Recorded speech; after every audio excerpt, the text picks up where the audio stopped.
Good morning and welcome to Arttorney Commander Glapohkpa Chesson talk show.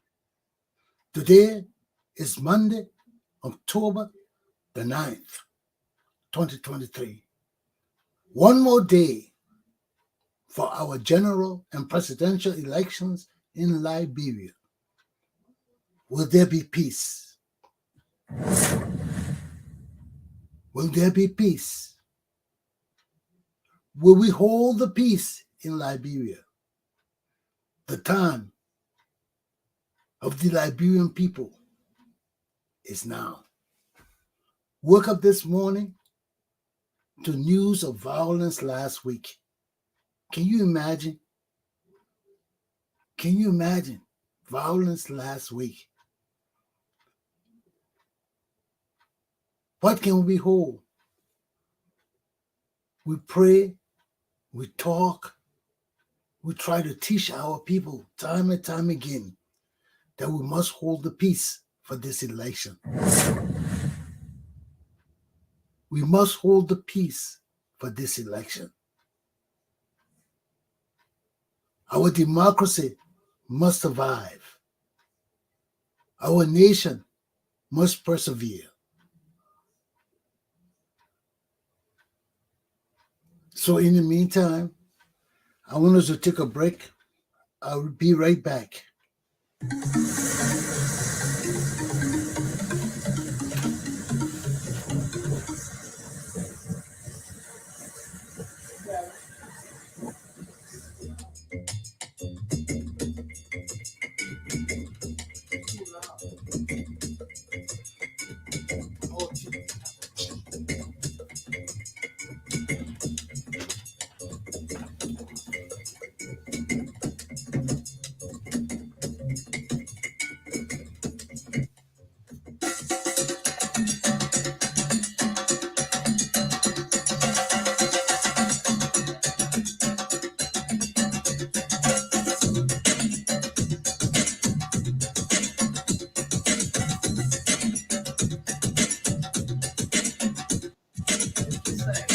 Turn the TV down.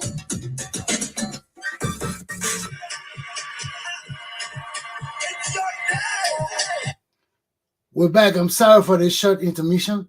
Let me bring in my correspondent from Liberia, Mr. Samuel Wicker, to find out what's happening in Liberia. Sam, what took you so long, my brother? Yeah, morning, Rod. Yeah, what took you so long? Yeah, man, the arrangement and the network too. So what's happening back home, man? It's still raining. Yeah, yesterday the climax of the campaign left two persons dead along the Japan freeway. The former Somalia Drive Yeah. between the clash between CDC and ALCO, All Liberian Coalition Party. I saw that thing, man. People were throwing rocks and all of that. Yeah, though. And two persons got killed. I think one from CDC and one from both of them from CDC, because I saw them with their sedition or T-shirt and stuff like that. So since this campaign started, how many people do you think have lost their lives so far? Somewhere around like 10. Yeah, if I'm not mistaken, it was 10. 10 Because persons. we've seen some one or two on the news, but you know there's got to be more people than this. Mm-hmm. All the pelting of rocks and people running, you know, people got to be trampled upon, people will be hurt. So, I mean, it's just so sad. But, I mean, apparently the violence is not as bad. It's not as bad as last year or year before last, is it? Actually, 2017, we didn't see, last election. The last election. Yeah. No, actually, the last election, we didn't see the kind of death. That was under Ellen, right? We didn't see the kind of death, That was under Ellen. Yeah. From Ellen to we didn't see the kind of death, Well, since George, we have been in power, we've been having all kind of deaths. And you know, we No. since Ellen time, look at how many people had died, man. The auditors, the three boys. Mm-hmm. What else? How many people died? We just had. I mean, The three the boys murder. from Bon Mines. Yeah, and Uh, what else? They they had that girl. What her name? That girl that died in the Lebanese man compound.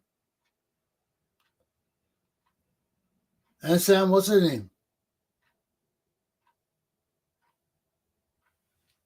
Princess Princess Cooper. Cooper. Yes, Princess Cooper. yes. Yeah. And who has died since then? Since Princess, I Princess mean, Cooper. who has died after her? A lot of people have died, man. Even this girl. The girl from CDC from the pickup. A lot of people have died. Yeah. I mean, I'm not talking about A lot of people accident have wise. died. Actually, I'm talking about people disappearing for ritualistic killing business. You know, we still haven't heard from those three missing boys. original purpose. Yeah. So it's been happening. Mm-hmm. So what? Yeah. The three most missing boys, Princess, gave to Lama, and I mean, no account, no report. And since the election, No this report. election campaign, look how many people have died since this election campaign. You know, I mean, from this ritualistic and other Yeah. killings. Now, I'm not talking from the violence. The violence is it's a whole separate incident. But I mean, before the violence, all the people that had died without any justice.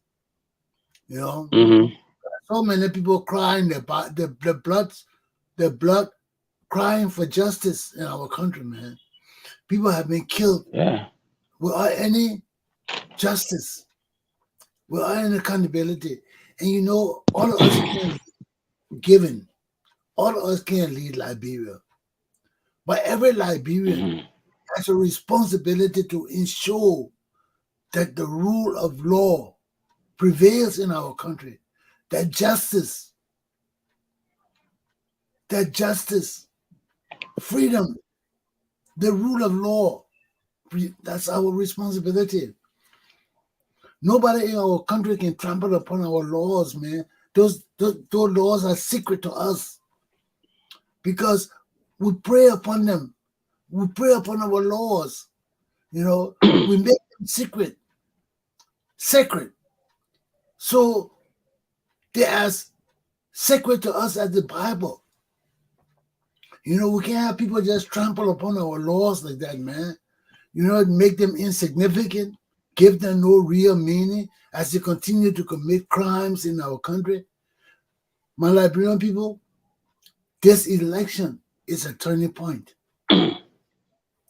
This election is a turning point not only in our country, in our very lives. We got to make it significant. We got to make it significant. We cannot just have it keep having election and say we're going to do better. Then the government that comes in perpetrate the same crime or even worse because George Weah government is worse than Ellen Johnson Sirleaf government. So how come we let this government perpetrate so much crime against the Liberian people? How, Sam? How you sit down there and let all this thing happen? We should ask you, huh? Who elect people? There is a majority that elect people. Yeah, So all of you, it's not surprising. You see, they say the population majority is ignorant. So I mean, you should see it. all of you are feeling losing your Majority of the momentum. population is ignorant. So who controlling them? What's the motivating factor for these ignorant people? Huh? What makes them move? What's Well, motivating? we have popularity. His fame from the football field got him Soccer, crazy. Some soccer. don't know him. But you just know the soccer. Soccer, yeah, Soccer. you know, Football. they just know the soccer, nothing else. He won world best. He won Africa best. He won Europe best. Oh, that's what they will tell you. And you know, it doesn't take Soccer. education to play soccer. It doesn't take education. But Mm. what makes soccer important is when the players themselves value education. And this is what the players themselves got, the message got to come from the players. Hey, we value education. Like when we play basketball, we were scholar athletes. That means all of us that play basketball were going to college. It's not like that no more. But during our time, Sam, you know, when we came on the court, you got guys from LU, from Cotton, from Ricks, from different schools going towards college. Yes, we had guys that weren't in college, but all of them were pursuing some kind of education. And that was in the basketball field then when we were in Liberia. But we don't know what's happening now because it's the athletes that help promote education, promote scholastic achievements. It got to come from the athletes. If the athletes don't care about school, they just grown out boys that Joe Weir and from the slum just won't come play basketball and football to go to Europe to make money. Our young children will not value education. But education, thriving for knowledge, zeal to learn, all these things got to come from the athletes. Because from the athletes that our young children worship, they pursue their education. You see in America now, all the athletes who pursue education coming out there telling children to go to school. They're using athletes to get messages across because the children look at the athletes with potentials that you don't even need to go to school to give them that message. Anybody can take up a football and run in the field. They don't need a coach. They can go play by themselves. You know, you can go in the ghetto and play with other kids. Look at all the people that play football, Pele, all of them, they started from the ghetto. You know, that's the area for poor people. And that's why when our athletes elevate themselves through education and things like that, they have an obligation to go back to the young children and say, hey guys, you guys got to go back to school. Sam, I tell everybody this thing. What's today's day, Sam? Today the 9th Today, of October. I see the 7 on my board. I wonder what I did. Sometimes when you change these things, they don't change, you know. That way you got to keep monitoring them because when let me just put the 9th. I know today is not the 7th.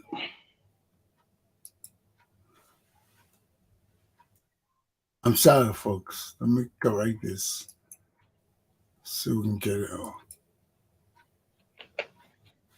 Yeah, I remember I told everybody one time that my story again when I was in Banga. On a Saturday, especially on a Saturday, when the sun is nice in there, I would take my basketball, I would put on my shorts and things, go down to the bus station there, get on one of those pickups, and one day I would go from Banga towards Suakoko area on the other side, and the next day I would go towards Ganta area from Banga. I would just get in the pickup, a bus, whatever it is, and just drive and let it drive. As soon as I see a basketball court anywhere in one of those villages, I just see the pull him. I would tell them stop, and he would stop me. I would go straight to the village. I would say, hey, I would go work and introduce myself to everybody. Go see the chief. Go see the town people, and tell them I came to teach the children to play basketball. And they all would welcome me. You know, you always got to go to the chief first. You can't go to the town in basketball. You got to go to the town official first, introduce yourself, tell them what you're there for, let them appreciate you and welcome you. Then you go start playing with the kids. Man, Sam, that was my every other Saturday I got a chance. That's what I used to do. Just get in the pickup and just go and see basketball. Coach, anyway, I just stop in the dirt. Start playing basketball there. When the kids come, we all start playing. And you know, as I do is teach them some things they never saw before. Because all they were used to just shooting, I would come and show them how to fake, how to bounce the ball, how to do different things, and they'll all be yelling, yeah, yeah. So that was my responsibility. Nobody told me to do that. I felt that because I was a national star, my responsibility wasn't only to play in the school or on the campus, on Cotton campus. I had a responsibility to my community. But you got to feel that responsibility, my people. Nobody can tell you, say, President, you got to do this, or John, you got to do this, or Roland, you got to do this, or Sam, you got to do this. Nobody got to tell you to do that. As an educated man, when you pass college or you in the higher level of college, you're about to graduate from college. You're supposed to be at a level that you understand your level of community service. You have an obligation to give back to your community, not only through money or through big activities. No, sometimes you don't have the money to do that. Sometimes you don't have the ability to bring people together to do that. But each one of us who achieved something got a responsibility to pass that achievement on to somebody else. Not only did I play basketball, I was with a club called what a club called I was with one of the educational club on Cotton. I used to go in the villages and teach children too. I used to teach them history. I used to teach them civics. All of us have you got a responsibility, man. You can't just live and go to school and learn. All of us got a responsibility. Some are on the government school. Some are benefited from government and help. That gave us even more responsibilities to go back and give to our people. Because our country alone, we can't rely on the government to educate our people. Each and every one of us that got a college degree, that got some kind of certificate, you got an obligation to take one day or week to go in the community and teach something. You got that responsibility. Nobody told me how to do it. But I know that in every community, the children need recreation. And if we must grow our sports, we have to be the very one to go there and teach our young children how to do it. If we don't do it, who's going to do it? Who's going to do it for us? Nobody's going to do it for us. They're our responsibilities.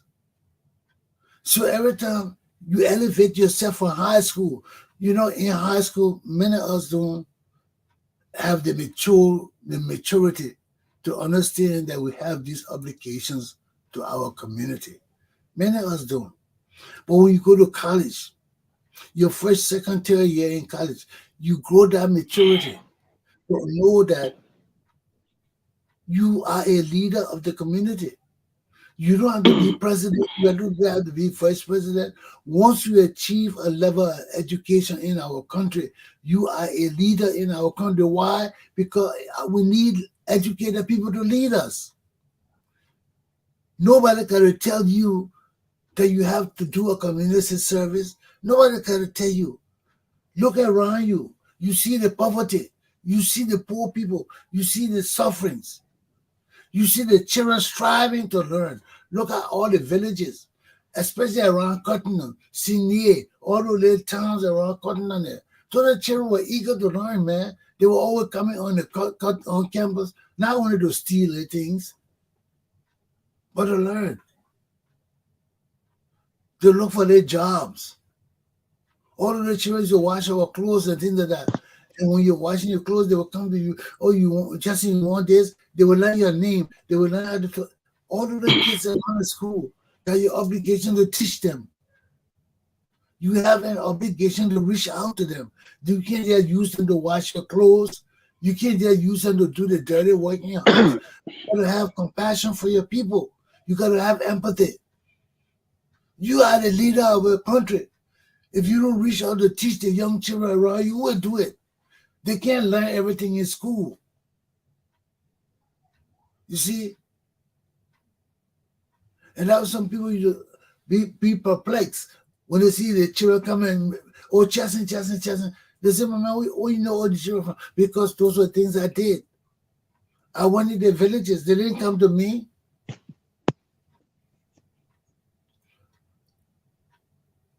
I remember sometimes I'd be walking down the street in Banga, I hear the children say, I'm Chesson. I did. You know how that makes you feel? They didn't even know me, but they knew my name. And I'll be walking, I'll hear them talking among themselves, playing basketball. Oh, I'm Chesson, and this and that. They do the same thing here for Michael Jordan and all of that. Everywhere the children will gravitate to the stars. They will gravitate to the players they like. You see, that way it is our duty as athletes. We have a responsibility to our country. You see, and when you are a scholar athlete, what is a scholar athlete? That means you go into school. You're trying to achieve some scholastic achievement. That means you want to be an educated person. You don't just want to play football or basketball. Those sports open doors for you. Not only to make money, but to get education. And that's why our Liberian children got to understand. Sometimes the door open for you, it's not open for you to get money right away.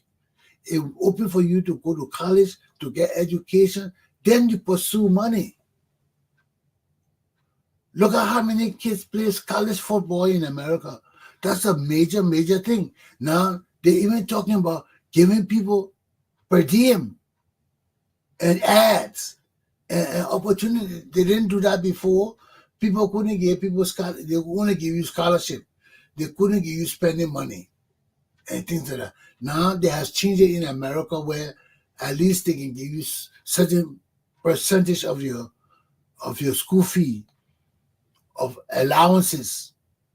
They will allow you to do ads. I don't know how far they're going to do it that now, because they don't want to make the college and the school sports where people go there to make money just to make money, because people go to school to get an education. That's the primary reason for going to school. You don't go there to just make money. So look at in Liberia. Nobody thinking about paying players in Liberia to go to school. We wouldn't encourage that. Then our school system become a weak fraud system where everything for money. You know, I don't mind that in a professional realm, but in our college and school realm, we're not going to pay nobody. Yes, people want to buy you a pair of sneakers or sweatsuit or something like that. They can go ahead and do it, but they ain't going to pay you no big money. And there'll be a time we have to regulate sports in Liberia too. We got to regulate everything. You see, right now, we are getting more exposed because Liberia we didn't have access to things in America. Look, I can sit here and talk with my correspondent in Liberia live, real time. You couldn't do that before. So as these changes occur and these connectivity ensue between different places around the world, our people at home will have access to different kind of things that exist in the world today. But that don't mean that those things can benefit you. Because although you have access to those things, there are other things that make those things feasible. Like right now, the internet. You cannot have internet without electricity. So how will you do the internet? Even though all of us can call America and talk, But it like going Liberia, the connectivity in Liberia is not up to par with systems in the world. It will not function. It will not function. And even if they are connected to the world and the people in the nation, their mentalities are not uplifted to the point that they will understand the uses for these things, it will not benefit us. It will be another waste. Like I told you under the Tottenham administration, when Tottenham was there, let me bring someone. When Tottenham was there, people never had telephones in their homes. The only telephone we had were in government offices. There were no landline telephone anywhere.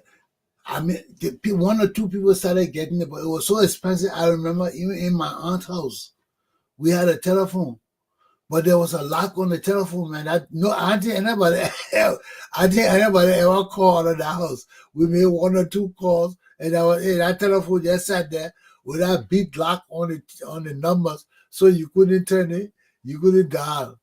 You know, even if you want to try to freak the dial, you can't go because that lock was so big. But nobody had telephones, only one or two people. Then somebody some genius got the idea to put telephones, boxes, telephone booths. Just like you see on TV where people you go in the booth and close the booth and call somebody. Under Tottenham time, just imagine in the 1970s, we had telephone all on Broad Street.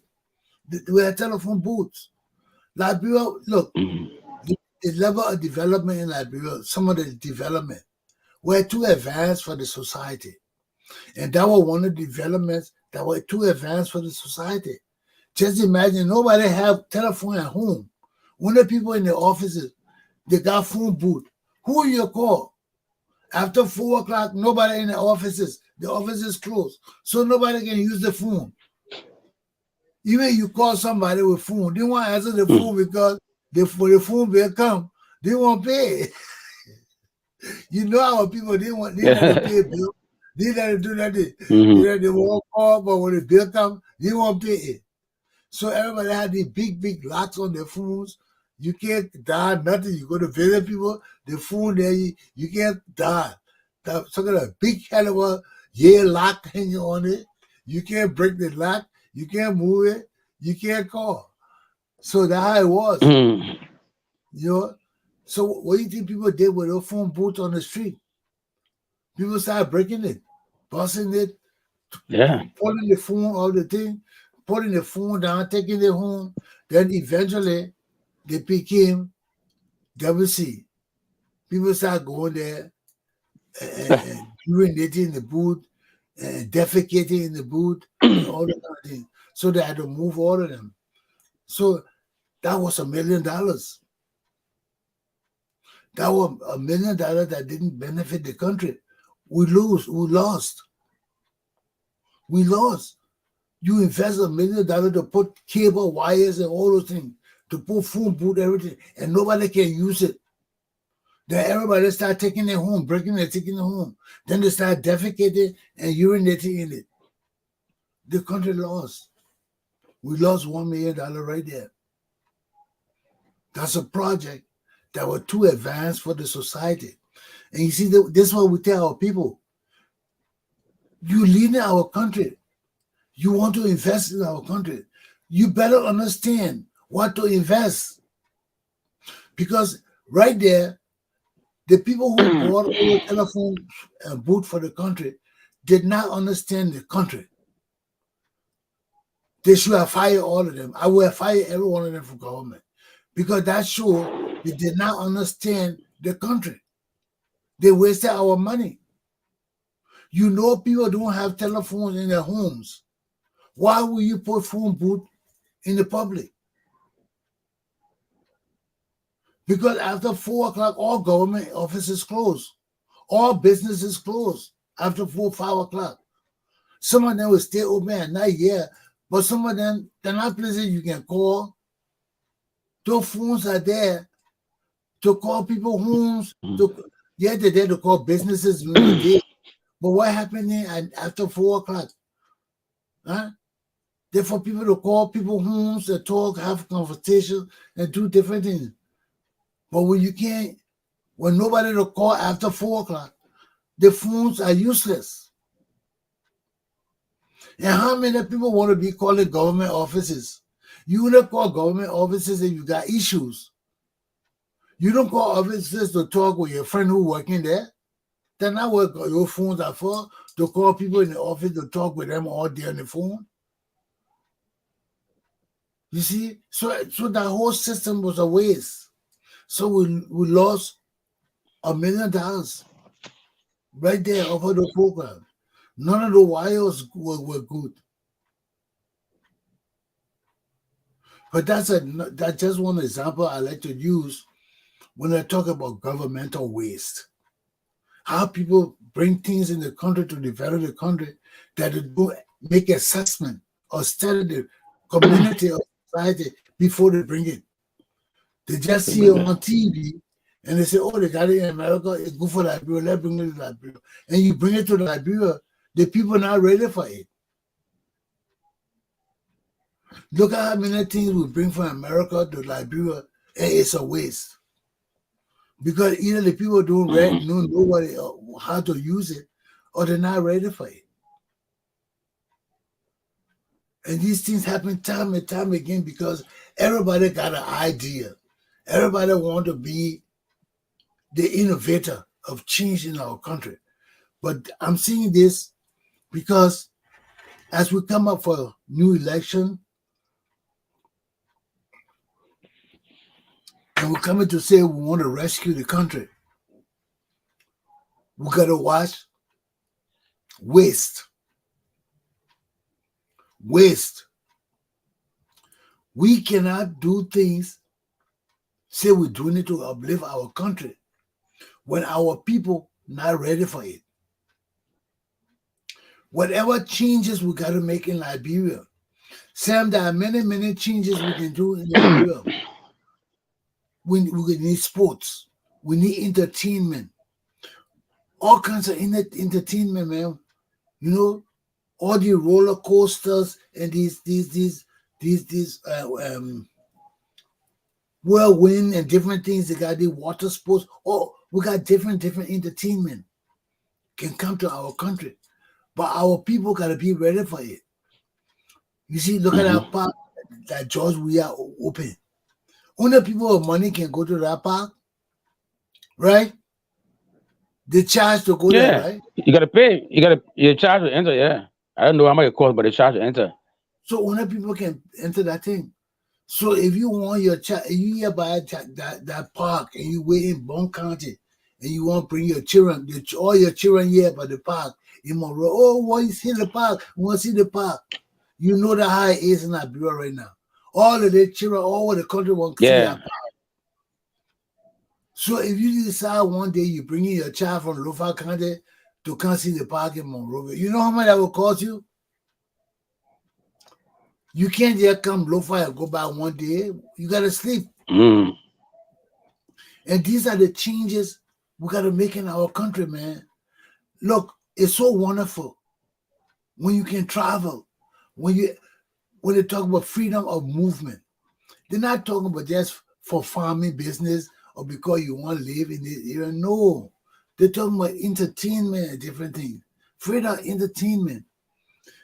You live in Lofa County. You want to come to Mastorado County. No roads.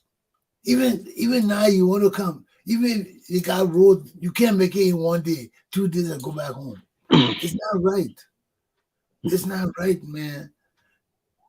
Liberia would be a totally different world if our government was catering to the needs of the people. Look, many of the problems, the social problem, the issue problem with Congo country, all of it will just disappear, man. Those things will disappear. When our people have access to the country, when our people have access to the wealth and the blessings of our country, we not only have a theme park in Liberia, we can have one in 3 or 4 major parts of the country where people can have access to them. We got one in Monrovia, we got one in Maryland, we can have one in Grand Gita, we can have one in Nimba County. Where everybody don't just have to come to Monrovia. You can go to Grand Gita, you can go to Nimba, but let it be accessible in the main areas of the country where people can have access. You know, you don't just have to come to Monrovia. You can go to Basso, you can go to Bunk County. We have one in the center, one in the north, one in the east, one in the west. Those theme parks. But we got to have the roads. And once, my people, that's why the stealing got to stop, man. The government stealing got to stop. People can't just be born and feel that they got a right to come and steal from the Liberian government and get away with it. No, we got to stop it. We got to stop it, because when we stop it, the money these people stealing can be used to do some wonderful things in our country, man. To change our country mentality, the people mentality, their lives, everything. We got enough money to do it, man. We just got to do strategic developmental planning. And our country will change. But we can't have all these damn rogues and criminals talking about, and this person did it, and that person did it. So our country will suffer because J.J. Rowell stole.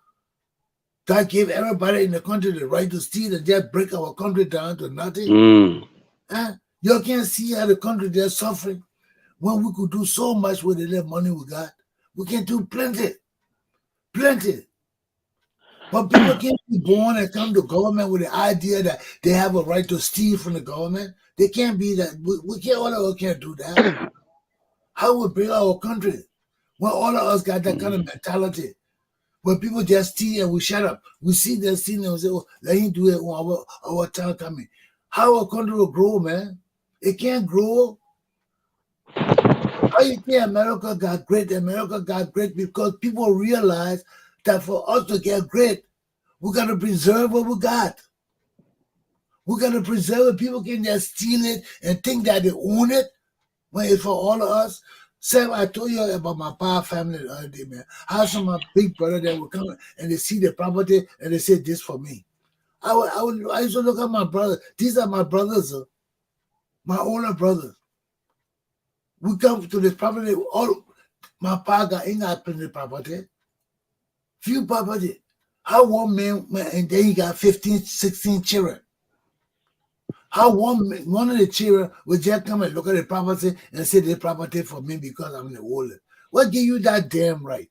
You see the selfishness?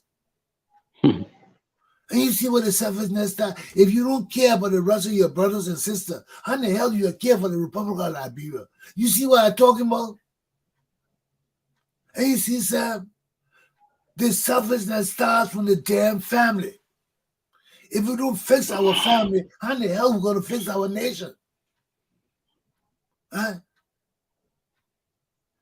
Everybody grow up with this wicked, selfish mentality. That's the evil part of America, where everybody think they're entitled to their own. That's the evil part. That's the part that's not African. You see? And that's the part that create people. Greater people, because it's easier to steal from all of us and get rich than to work for it. You know, and this is the thing we got to stop, because that's not our culture. That's not our way of life. We don't come to steal other people, and one man just come thinking that he got a right in the family to take the family property because he older or what. What kind of bullshit is that? One of my brothers said, I think, you know, we come to the property, he look at it, "Oh, yeah, this is our property for me because I'm the oldest, or I'm the toughest." Or I'm like, what you talking, man? Are you stupid? When you got that kind of mentality, there is no way for us to work together. Because right off the bat, you greeted. You're selfish. You're mean. You don't care about me. And that's why that way that statement comes from.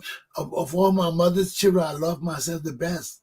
And once I get my better food, I don't give a damn about the rest. There are people like that. There are people like that, Sam. They say they're our brothers, but they want everything for themselves. How you be my brother? We got one property. Then you telling me it's for you.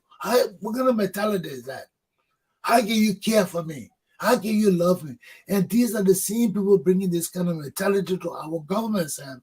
And that's why I'm telling you, if the family is not correct, that's why in every family in Liberia, we need to hold these elders accountable. Every family that got joint property, you all need to bring every damn property on the table and let everybody see it. Nobody's supposed to keep properties in their houses. If you got joint property, it's supposed to be in the bank, in the vault. It's supposed to be somewhere, not in nobody's house, not in nobody's trunk, not in nobody's suitcase, not in nobody's drawer. Wherever a family got together, when you're 2, 3, 4 family own property together, no one person is supposed to keep that property. That property is supposed to be in the bank vault. All the banks got vault. You can put it in private people can rent the vault. You can rent a vault in the bank. All families supposed to have a vault in the bank where every deed of the family in those vaults. Nobody's supposed to keep deed for the family in their homes. That's not your damn deeds. You're not supposed to keep it in your home. Nobody's supposed to keep family money in their joint in one bank account, in their bank account. No, it's against the law. They call it, that's what you call commingling. There should be no commingling of family funds in one person bank account. When family got money, when family get property, they go to the bank, they open bank account, and they put it in it. You got property, you take all the deeds, you put it in a vault in the bank, and you appoint family members who can sign for the vault. If the family want to see the deeds, everybody got access to the deed. Nobody can be keeping deeds and things. You see, that's why I come to Liberia, all these things will change. All these corrupt practices in our country will change.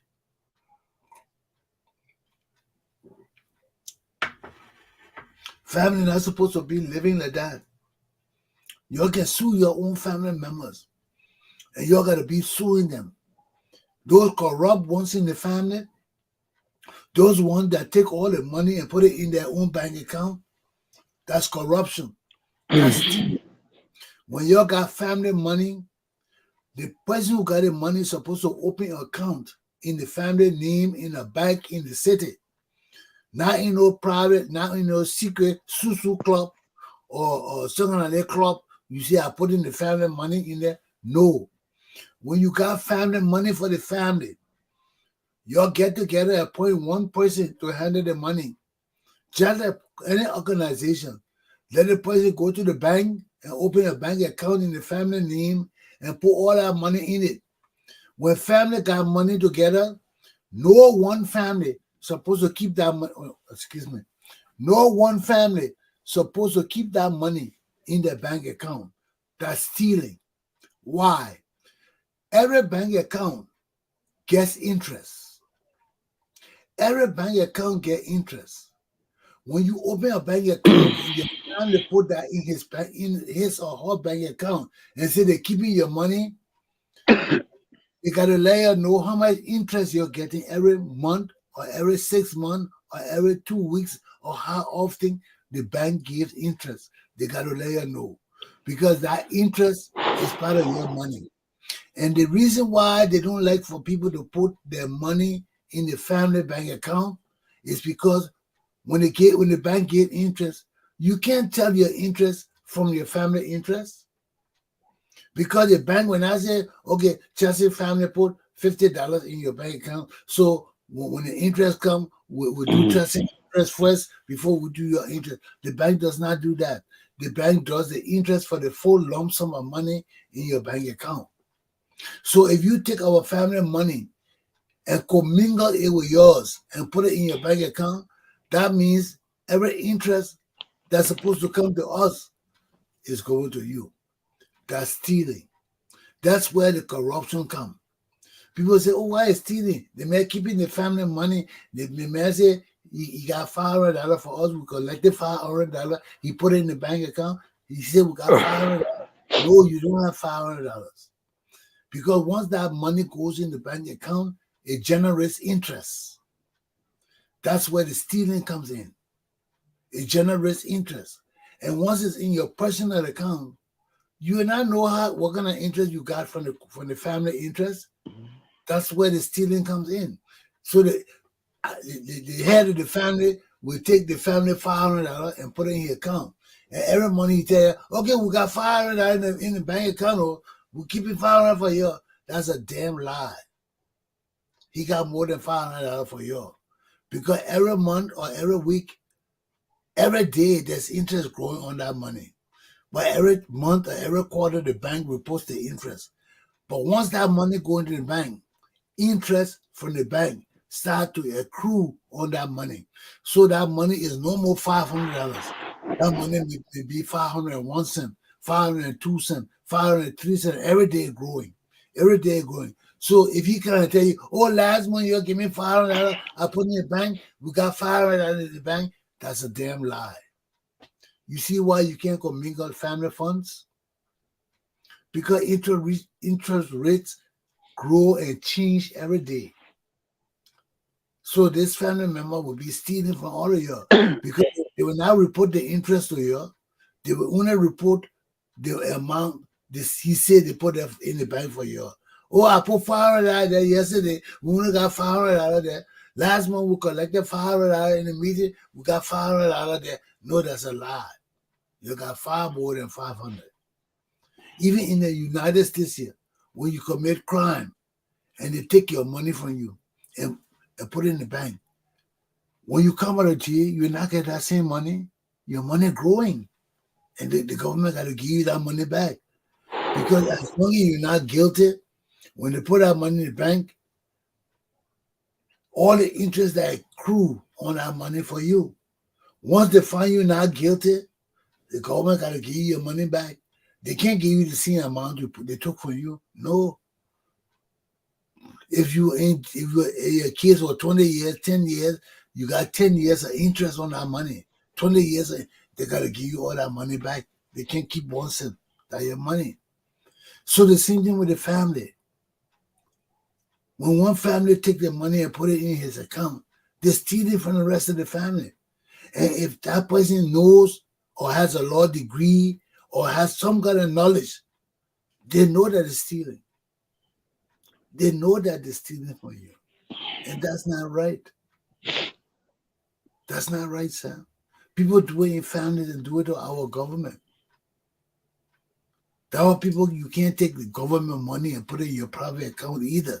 For the same reason, there's a call for accountability, fairness, honesty, integrity. All those things play into that. You know, when you're keeping people money, you got to be fair. You got to be fair. You can't keep people money and put it in your account, especially, and tell them you got money for them. That's stealing. Anybody that does it to you, that's stealing. So when we come in, when we return to Liberia and we want to fix Liberia, we got to start with the families. All your family people in Liberia who got property, you got to sue those people who say they're affairs of the family. You got to sue them for accountability. All those family members who got property for your family and do not make quarterly reports on paper to show how much they got, how much they spend, how much the family got remaining. They rogues. Sue them. That's the law. Anybody who got your property, every quarter they got to make report. If they don't make report, sue them. They're stealing. Let them come with the report. We got to fix our country, my people. And for us to fix our country, it got to start with the family. Sue them. Sue your uncle. Sue your cousin. Sue your brother. Sue them. Sue the hell out of them. Let the chips fall where they may. But we can't have our country like this. People just stealing all their life. One person just enriching themselves of the family property.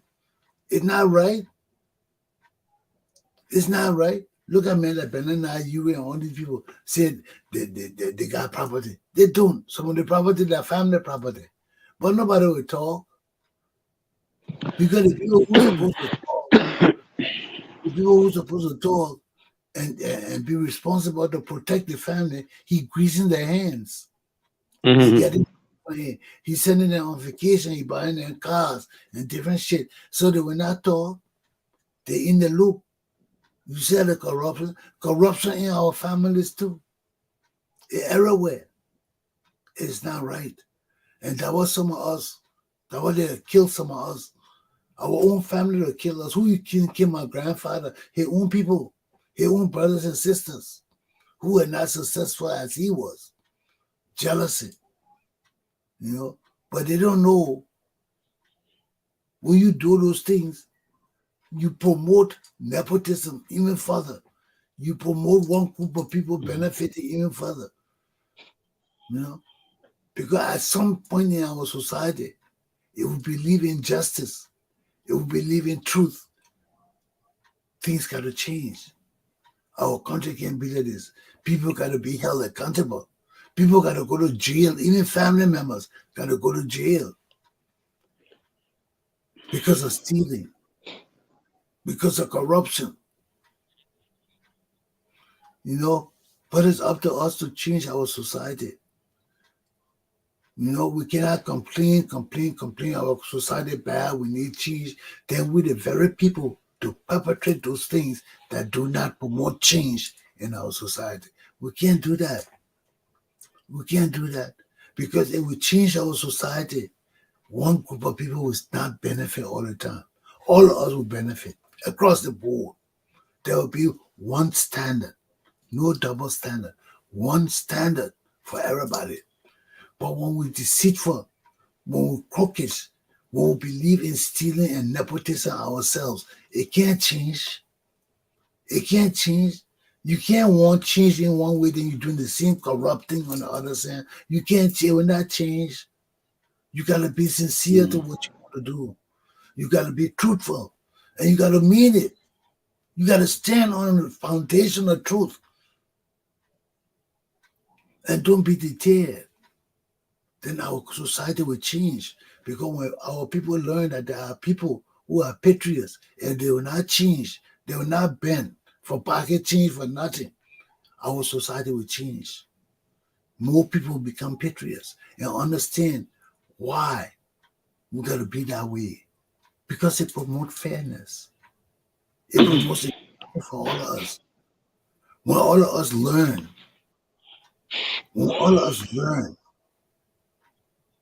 practice, and accept the right way of doing things, our society will change. Because we will expect people to do the right thing, not to do the wrong thing. And when they do the wrong thing, we'll correct them. Why you think America is great today? There are people here who are not in government that are correct people. And some of them can be peeing in their asses too. I tell you no lie. Some of them are really be peeing in their asses. What those people who think they want, who think they do the interest of the country, when they jump on your ass, man, some of them don't stop. Oh, but man, you got to pick up that paper. You can't. No, this is our country. You got to pick up. There will be on you until you pick it up. They'll be taking your picture, filming you. You got to pick up that paper, man. You can't do that. Yes, they can be pain in the ass, but when you know those kind of people around, you do not want to engage with them. You do everything to stay away from them. Huh? They said, my man, no, I don't want to be, I don't want crazy people. Nobody pick up my trash here. Let me pick up my deck. I don't want no crazy people. They're looking around somewhere. When you don't, they just come up. Pick up that paper. Pick up that paper. You can't be doing that. They do that in America, yeah. Some of the people will stop your car from moving because they think you broke the law, my man, Sam. They will stand in front of your car. They will do anything to call the police. That's people who believe in things. They may be crazy, but they believe in things. And you don't want to get involved with those kind of people. So if we are like that, if we, the Liberian people, come together and believe in things like that and stand up for our laws and our things, nobody will mess with us. They'll be scared of us. People do that. People, they're crazy. All the people that think the same way, all that act the same way, be careful of the crazy people. They'll say we're crazy. Because you will not find people acting together the same way, behaving the same. Hey, my man, people that acting that. But you know what? When that will happen, when after all the elections, we'll come together to clean up our country. Because everybody, I told you, everybody coming to Monrovia to clean up Monrovia, our capital city. When you throw that dirt and throw that dirt away and sweep that pavement, you become a part of a team that values something. When you see people throwing trash on the street, you're not tolerated. When all of us come to Monrovia and carry wheelbarrow and carry broom and carry shovel and have to clean up our city, and we carry that thing and dump it somewhere, all of us do it together. We start the fire together to burn all that thing.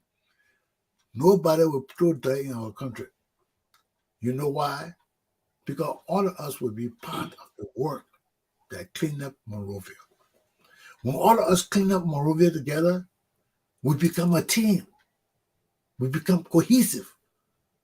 We understand what it means to clean up your city. The work we did, the sweat we did together, that binds us. Nobody will tell our country. When you leave that area, you go to Banga, you go to Kipma, you go to the same thing we did in Monrovia, you take it to your county. The same behavior, you will take it there. Nobody will mess up our country. But you got to start somewhere. You got to start us coming together and working together. That bond that it forms when all of us are determined to clean our country and we'll come down with short trousers, butt sneakers, old boots, and we'll clean out that country. We'll step in the dirt, in the mud, and we'll clean it up. Our country will change. Our mentalities will change. But we're going to do it the right way. And the time of the people is coming. Sam, close up. It's time to go. Our day is done. Thank you so much. Unity is strength. And let me say to all Liberians, tomorrow is election day. Tomorrow is a great day for this country. Let us go and cast our vote in peace and return and wait for the result. I'm sure, I'm confident that NEC will not play with this election. NEC will not cheat. The people are resolved. Anyway, so please go to election tomorrow and cast your vote and come back and return safely. No noise, no violence. We are one. Together we can make a better Liberia. Thank you so much. Okay, Sam, Have a have a peaceful good day. election. See you tomorrow. Yeah. Yeah. Okay, my people. So for us, I'm not going to talk about the election. Sam has already stated what needs to be stated about the election. My concern is what happens to us after the election. It doesn't matter which political party wins tomorrow. All Liberians have inherent duties and responsibilities put upon us by our laws. Every one of us has a duty to strive to move our country from where it is today to a better state of existence for Liberia and Liberian people. Tomorrow is another milestone in the life of our nation where we have a change or the same administration for another 6 years. How will it benefit us? What will it bring to our children? Especially, that's the pride of our nation, our children. The socialization process. When you talk about socialization process, that your process of growth from your birth to your death, what impacts you is your socialization process, your education, your entertainment, your recreational behavior, your socialization practices. All these things come into play. to formulate your socialization process. What is that process for our young children? That's our duty and responsibility to ensure that this society is better than our society. The time of the Liberian people is now. We have a great challenge. I keep talking. I wake up every morning to do this because I want to see change in my lifetime. We can do it. We can do it. We've been together for 200 years. That means a hell of a lot to me. And it should to you too. That means our fathers and mothers did not only live in Liberia, they strived to make this nation work for all of us. And we cannot let them down. We cannot divide ourselves on stupidity and negativity. The challenge is for all of us to dream big, to envision big things for our country and ourselves, and to wake up and do what we want to do, to unite. For in union strong, success is definitely sure, and we cannot fail. Aluta, continua. Our people have already laid the foundation for us. We just got to make it work. We don't need no new laws. We don't need no new innovative things. We just need the things that we have now to work for all of us. They're not working. We make these things and selfish people come and do what they want to do. But in a nation that values unity and unification and integration and progress and advancement, people cannot just do what they want to do. That's why we got laws. That's why we got regulations. And they tell us who can do it and who cannot. And those are things we got to learn to follow now. We got to learn to stand by our laws, by our ordinances, and don't let one man come and dictate us. Nobody can tell what to do. Everything is written. Our fathers and mothers wrote it down, and we have wrote it down too. But we keep letting one or two people lead us astray, and that's not right. We have a system we must abide by, and the time for the Liberian people to set these things right and make it right for us to do the right thing is now. Aluta continua. I see you tomorrow. In the cause of the people, the struggle will continue. Take care and govern yourselves accordingly. Until the Commander G. Arttorney is out. Have a good day. I see you tomorrow.